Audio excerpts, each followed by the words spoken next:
Welcome to Divorce and Relationships Decoded, the show that takes the guesswork out of love, loss, and everything in between.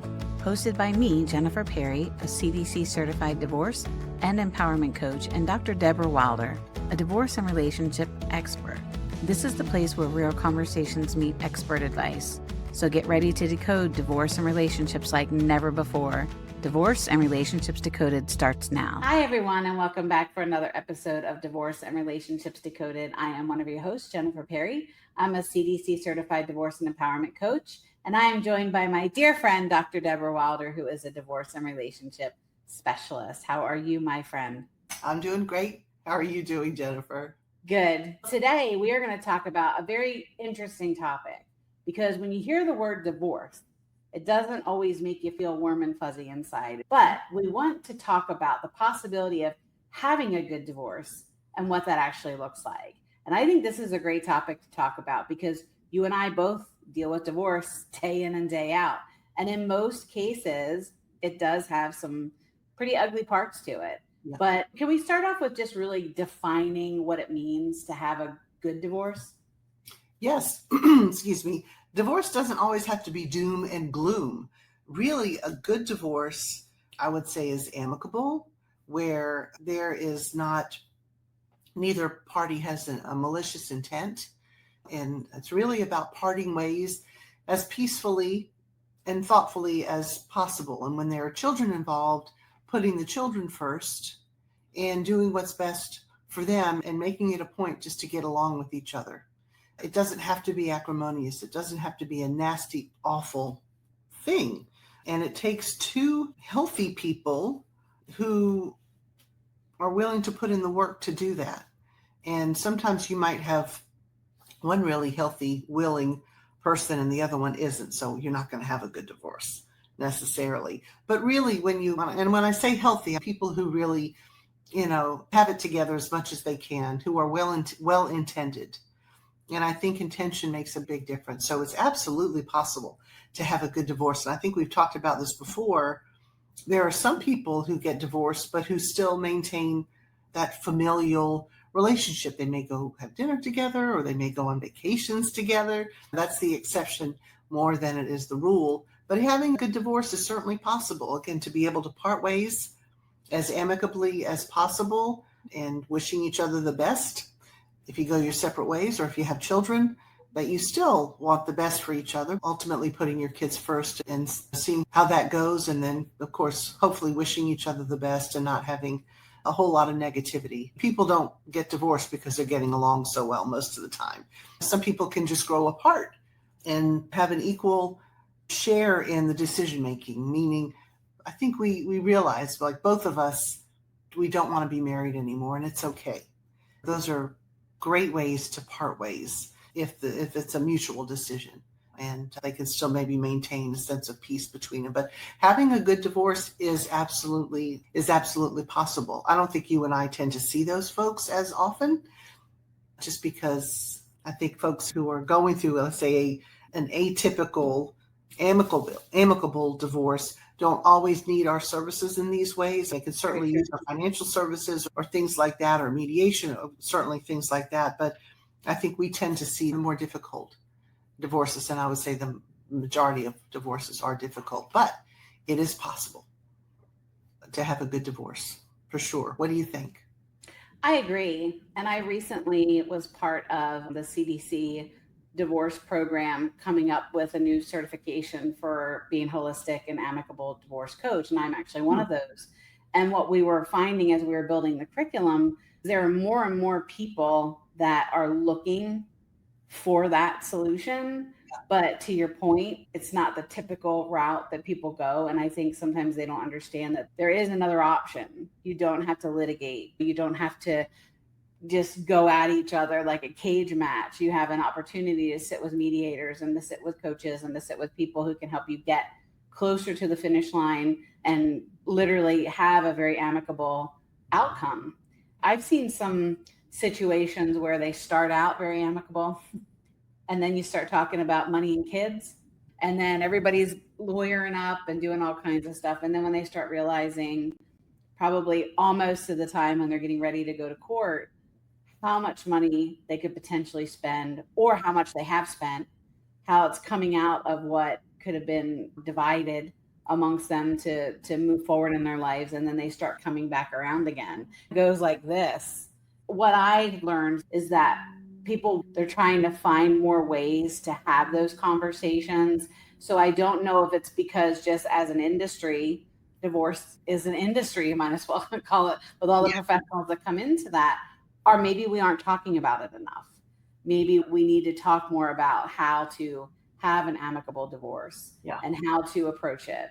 And so I'm glad we're having these conversations, because I have had people that have come more or less because they just couldn't afford to go the other way. Yeah. And then they finally get tired of beating each other up and realizing, wait a minute, we have kids in the middle of this.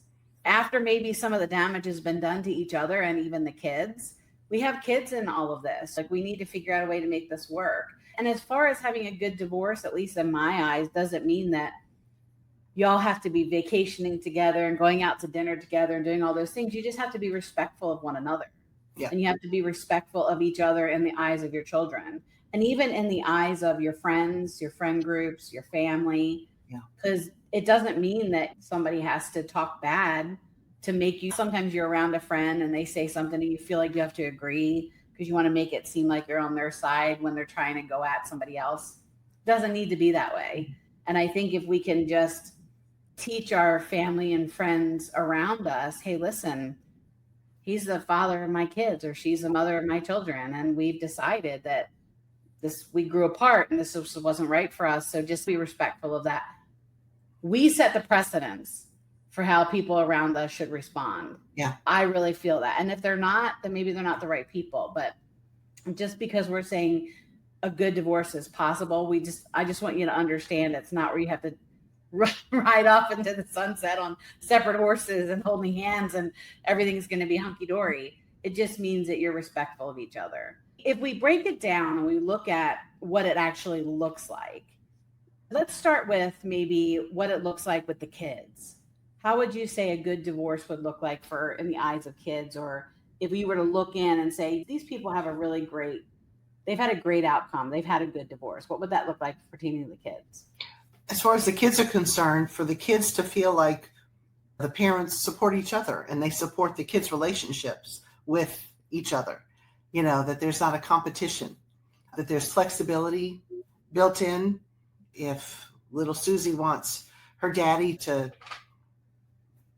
take her to a baseball game, but it's mom's time or whatever, to have flexibility built in and to have open lines of communication, so that the kids don't have to hide their feelings for one parent. I had a great time at Dad's house and I'm sad to leave. I can understand you're sad and you miss your dad. There are ways to promote the relationships with the other parent, and certainly to not speak ill of the other parent. That's not going to help any relationship there. So as far as the kids are concerned, for them to feel secure in both parents' homes, for them to feel like both parents support the other parent in their relationships, open lines of communication. If the kids are with one parent, but they want to talk to the other parent, or they're feeling lonely or whatever, that they can do that. And I know there are schedules built in, schedules of conversations and time to talk to the other parent or FaceTime with the other parent. But as we've talked about in a number of these episodes, flexibility, in my opinion, adds a tremendous value to any family that is dealing with divorce.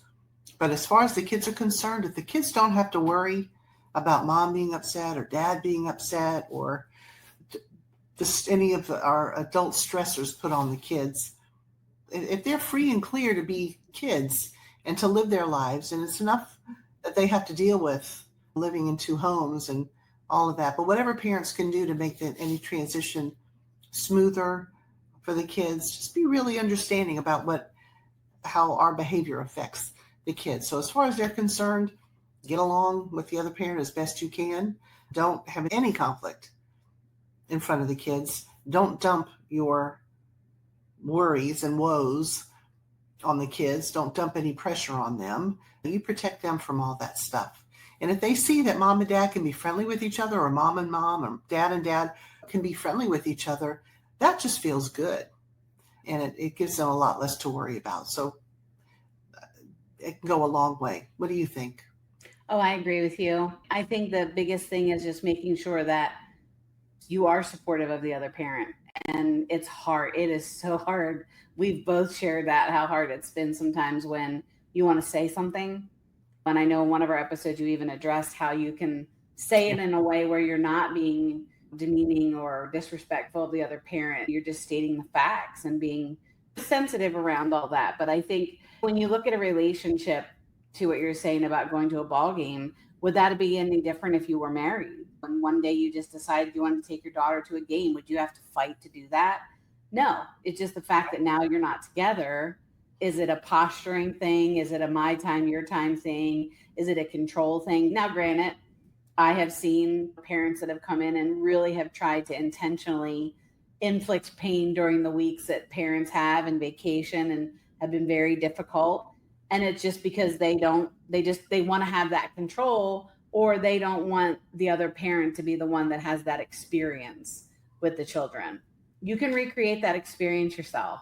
You have a choice in how you react to those situations. Not saying it's easy at all, but I'm just saying everything that you do, you have the ability to choose how you handle it. I think if we can manage to understand it's okay, dad or mom can do whatever they want to do in their time. And if you're worried about having a memory that they're going to steal, you can't steal a memory. You can recreate and have the same memories with your own children. So I think for that, kids definitely are the number one thing, or should be the number one thing that you focus on. But if, let's just say, a couple doesn't have children, what other areas would be some focus areas to have a good divorce? At that point, it's a financial arrangement. It's just a financial agreement. And what I always encourage folks, if I know they're getting a divorce, if they, let's say, call me about mediation, or we're doing some divorce sort of counseling sorts of things, or coaching, that I encourage folks to try to decide as much as they can on their own. What is it that they see as proposals? What would they like before they may reach out to an attorney? Sorry, my dogs are barking now. Someone. That's okay. But if it doesn't have to do with the kids, it's definitely an easier thing. I guess it also depends what state you're in, how assets get divided and things like that. But to go in with the intention, again, it depends on the mindset. If you've been in an abusive relationship, your mindset's going to be very different, and there's going to be a power differential. So you're going to probably need some support. I'm not going to say don't use an attorney. I think there are some people who can get a divorce without using an attorney. I would say the majority of people need at some point along the line, maybe not in the very beginning, but definitely at some point along the line to make sure everything is done legally and it's a reasonable settlement proposal, that sort of thing.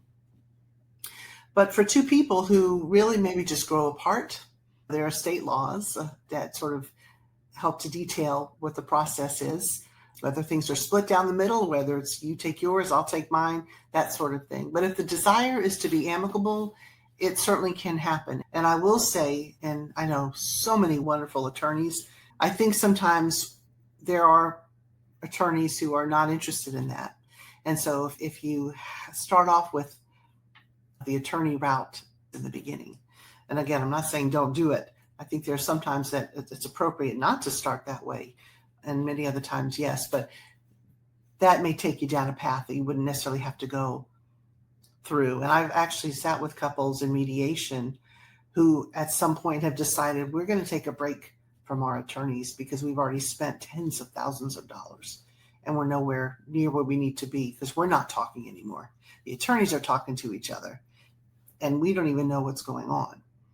And so I've had folks who have really taken a break from their attorneys, and we've sat down together and had conversations. And we've been able to work through enough of these things so that they can get back with their attorneys and say, let's finish this.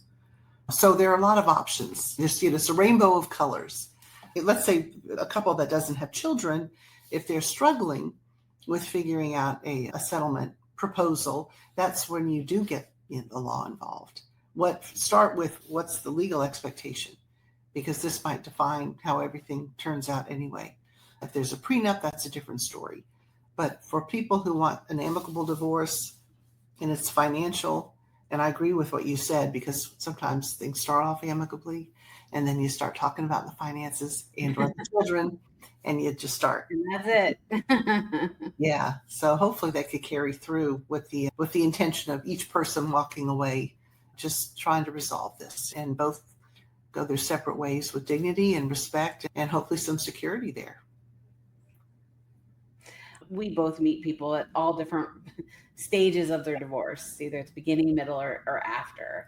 And when I meet somebody who's still in the very beginning trying to figure it out, what I always try to explain to them, and you even touched on it here, is try to iron out as much as you can together, whatever it is. I'd rather have somebody helping me make a decision around one thing in my life versus everything. Yeah. And you don't want the judge to come in and say, hey, you get this and you get this, when it's been the two of you that have been in the relationship, not the judge. You want to try to come up with as much as you possibly can and a solution. And if there aren't children, sometimes that makes things a little easier, because what's left, right? It is the finances, or maybe it's the house, or it's the car. It's more tangible stuff that needs to be divided. So I think definitely trying to have as much of a, here's your wish list, here's their wish list. Now, hey, we're stuck on the house. We can't make a decision about the house. It's a lot easier to go and have a decision made about one thing.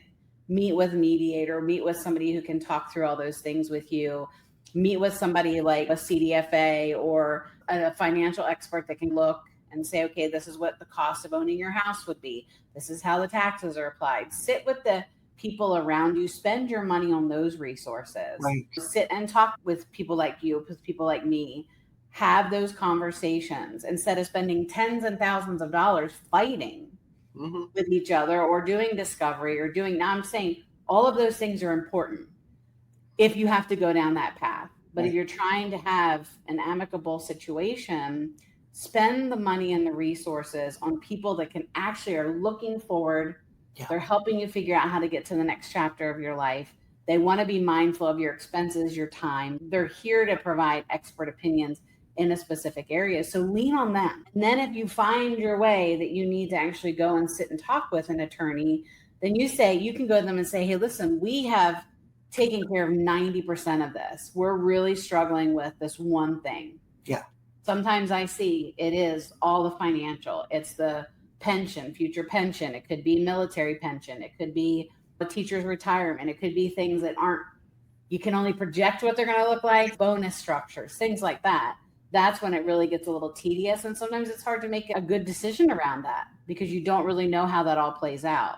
So if you can manage to get it down to just maybe one thing that you really need help with, think of all the money that you're saving and the time and the torture and all of those things. Just think about all of that. And if you're working with an attorney, we both know great attorneys. And if you meet with an attorney and you go to there and you have all the stuff laid out and you need help with one thing, and they're trying to force you back around to litigate, you need to walk away from that situation. Yeah. You need to always stay in control of what it is that you want for an outcome. I don't know of any attorneys personally that I work with and refer to that do that, but I know they exist, right? There are ones that just truly like to litigate, and there's others who don't like to go into court at all. Right. So you just have to make sure you find somebody who's aligned with what you're trying to accomplish. It is possible to have a good, not only a good outcome and a good divorce, but a good process the whole way through. I've seen people go literally amicable and go out, and then thousands and thousands of dollars are spent just to come back. Mm-hmm. And what did you gain from that? Yeah. You lost a lot of money. You ended up exactly where you were to begin with. Right. I think more than anything, lean on people like us. Then we have connections with all the other experts in the divorce realm that you may need as you're making the decision. But having a good divorce, having a good divorce process, being able to navigate that is absolutely possible if you're both willing to do that. I agree. It is. It takes effort. It takes time. But keep your eye on the prize. And if the prize is a peaceful life ahead and keeping your emotional and mental and physical well-being intact, those are worthy goals for sure. And you're going to still probably grieve the loss, and you'll still maybe go through some emotional or mental struggles as well. But keep your eye on the prize. If you want to leave this marriage with dignity and grace and self-respect and respect to your former spouse, then much of the time it is possible. It is. And I think if you're going to lean on the people around you that can support you, we can help you navigate all of that. The emotional part you're going to deal with that for sure. And nobody should force you through that, but making sure that you are having the people around you that are there to support you, help you make sense of it. That's why we do what we do. That's why we're here. Before we wrap up, do you have any advice for anyone who's listening to this who they're right there, they've decided, hey, this isn't working out, we probably need to step into having that conversation? What would you consider as our next steps? Depending on whether or not you have children, I'm a big fan of downloading the paperwork necessary.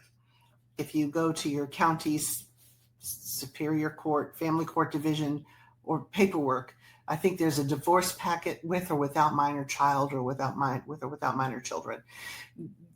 Get an idea of what the paperwork is that you need to fill out. What is it that you're going to need to know or do?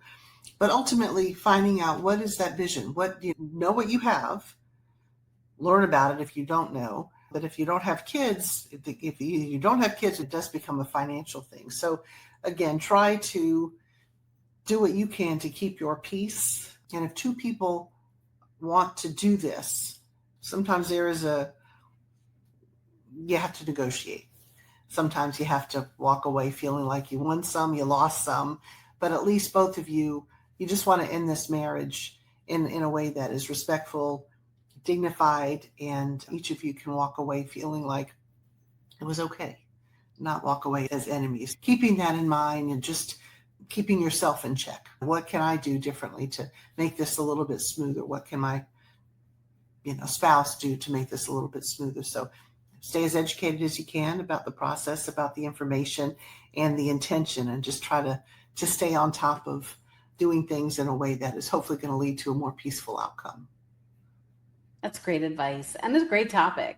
Thank you for bringing it here for us to talk about today. Sure. And if you're listening to this, or maybe you just stumbled on us for the first time, please make sure you like this video and you subscribe and you share it for somebody that you may know that's going through divorce or is at the very beginning trying to sort things out. That's why we do what we do. That's why we're here. You can reach out to us at any point in time. And if you have a question or if there's a topic that you would like for us to dive into, please send to questions@drdecoded.com. And as always, I appreciate these conversations and all your insight and your advice on that. And likewise, we will be back again next week with another great topic to discuss. So until then, bye everyone. Bye. That's a wrap for this episode of Divorce and Relationships Decoded. We hope you found today's discussion insightful and empowering. If this conversation resonated with you, we'd love for you to share it with someone who might need to hear this message. Remember, healing, growth, and transformation happens one conversation at a time.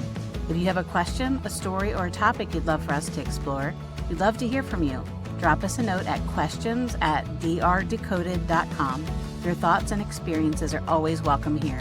Thank you for joining us, and we'll see you next week for another insightful episode of Divorce and Relationships Decoded. Until then, take care and keep moving forward.